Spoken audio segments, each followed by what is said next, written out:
সার্জিস আলম জাতীয় নাগরিক party NCP এর একজন তরুণ ও উদীয়মান রাজনৈতিক নেতা।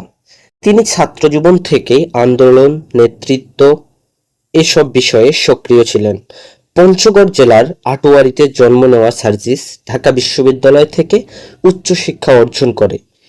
কোটা সংস্কার আন্দোলন ও জুলাই অভ্যুত্থানে গুরুত্বপূর্ণ ভূমিকা রাখেন।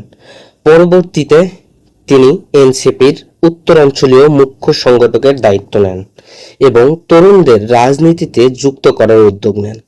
তার মতে, কোনো সেফ এক্সিট নির্বাচন মেনে নেওয়া যাবে না, বরং গণতন্ত্রের সত্যিকারের রূপ ফিরিয়ে আনতে হবে।